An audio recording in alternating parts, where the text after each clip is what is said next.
Благодарам, Џабер. Добар ден на сите, добар ден во име на владата на Република Македонија. Пријатно е да се биде со граѓанските активисти, со представници на граѓанското општество. Во свое лично име и во име на владата ја поддржувам граѓанската повелба за граѓанско учество и недвосмислено застануваме како институција, како влада во одбрана и во поддршка на концептот на граѓанско учество. Уште додека оваа политичка, рекол, структура беше во опозиција, активно постоеше активна борба за обезбедување учество на граѓаните во креирањето на политиките и во носењето на одлуки. Особено е важно да се знае дека едно од клучите очекувања на граѓаните, а со тоа е еден од клучите приоритети на владата е да се направат институциите да бидат сервис на граѓаните. Заедно со економскиот раст, со концептот едно општество, со евроатлантските интеграции, со реформите во институции, би рекол петтиот, не најмалку важен, приоритет на владата е да овозможи институции кои што се во функција на граѓаните или сервис. За да се обезбедат тие реформи, неопходно е да се чуе мислењето на граѓаните. Би рекол тоа е првата одредница, за да може да се земат во предвид мислењата на граѓаните, владата мора да обезбеди канали за да ги слушне граѓаните. Од тука пред се секторот за односи со јавност на владата, меѓутоа и премиерот како носител на тој концепт и останатите институции и министерства се втурнаа во реализација на програмата или концептот отворена влада, кој што има три своји сегменти. Прво, обезбедување на демократски медиумски амбиент во Република Македонија. Второ, обезбедување на активна или прогресивна транспарентност. И трето, правење на владата да биде пристапна до сите кои што и пристапуваат. По однос на обезбедувањето демократски медиумски амбиент, ќе потсетам дека укинато е владиното рекламирање со цел да се оневозможи ова или било која следна влада повторно да ги впрегнува медиумите во пропагандни цели, во ширење лаги и манипулации против граѓаните. Со тоа не само што се овозможува демократски медиумски амбиент, се заштедија и многу средства. Чисто една компарација во 2015 за пиар пропаганда, односи со јавност, маркетинг и пиар агенции биле потрошени 5,5 милиони евра пари на граѓаните. Денес, ако земеме проектиран период јуни 2017 јуни 2018, сумата која што владата ја користи за комуникација со граѓаните 10 пати помала од претходно наведената. Во делот на активна транспарентност ќе потсетам дека редовно се објавуваат владините записници од владините седници. Комуникацијскиот сервис на владата редовно одговара на сите прашања на медиумите, воведени се редовни неделни брифинзи и пресконференции после секоја владина седница, како обврска на портпаролот и на секторот за односи со јавност, секоја среда.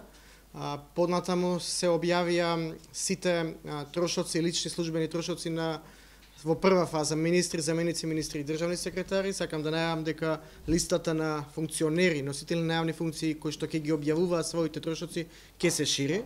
Значи и други ешалони од власта ќе мора да преземат ова обврска и најавувам дека владата овој концепт на активна транспарентност ќе го понуди и алатката за отчетност ќе ја понуди и на локалните самоуправи и на другите нивоа на власт во оваа држава. Таму немаме јурисдикција да наметнеме, да донесеме одлука, меѓутоа како концепт на активна транспарентност, како методологија ќе го понудиме и на другите нивоа на власт.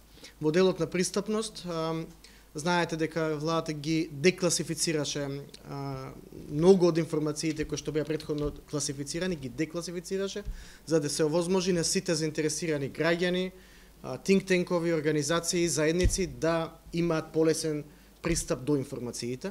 Во делот на пристапност влегува и токму ова за што денеска разговараме, можноста во споставување на институционални канали за системска соработка на владата, институциите со граѓанските организации или со представници на граѓаните. Во тој делот на пристапноста и на соработката со граѓаните за да се овозможи граѓанско учество, сакам да најавам дека е во финална фаза формирањето на Советот за соработка со граѓански организации, во кој што ќе членуваат 16 представници на граѓанското општество и чинам 14 представници на институциите.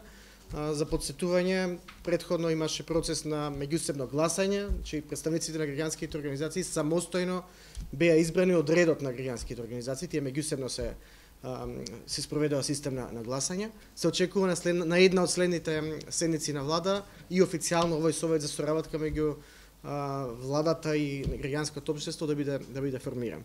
Во процес сме на креање на адресар на граѓански организации. Тука комуницираме, веќе мислам дека имаме испратено барање од влада до Централниот регистар да не ги достави информации за сите регистрирани граѓански организации, за да можеме да подготвиме адресар по тематски области и тој адресар да го ставиме на располагање на сите институции за секогаш кога имаат потреба од консултација или спроведуваат било каква јавна расправа, да можат да ги достават информациите до соодветните граѓански организации. Најавуваме дека некаде од крајот на април ќе започнеме со редовни тематски отворени денови, најверојатно секој последен петок во месецот. Тоа ќе биде стандардизирана активност тематска во која што ќе се спроведуваат консултации на владата со граѓанското општество по разни теми. До сега вакви консултации се спроведени на повеќе теми.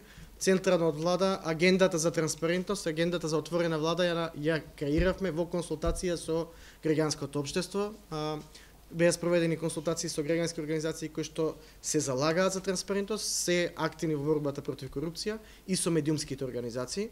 И паралелно течеше консултација со сите младински организации во врска со владината седница, која што се спроведе прошлата недела, посветена на младински прашања, каде што на иницијативи на младинските организации владата донесе конкретни заклучоци кои што дојдоа како предлог на младинските организации.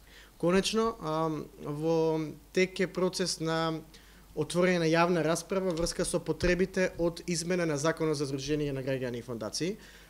Иницијатива која што потекна од повеќе граѓански организации, пред се оние здружени околу Blueprint иницијативата, меѓутоа потребата, аргументи за потреба од измена на Законот за здружение на граѓани и фондации имаше во други анализи, и меѓународни и домашни. Ке се отвори таа јавна расправа, веќе би рекол мобилизирано и Министерството за правда, за да се види најпрво потребата и во кои сегменти е неопходно зајакнување на содржината, унапредување на содржината на овој закон, да биде во функција на обезбедување една овозможувачка околина за граѓанско учество и за можност за да граѓаните и граѓанските организации учествуваат во моделирањето на општеството како што пишува во самата повелба. Уште еднаш ја поздравувам оваа иницијатива и сакам да ги охрабрам сите граѓански организации да пристапуваат кон владата. Ние можеби нема да бидеме во можност секогаш кон сите навреме ние да пристапиме, меѓутоа и тоа како сме отворени да учествуваме и на вакви настани и да бидеме партнер на секоја граѓанска иницијатива која што доаѓа кон нас. Ви благодарам.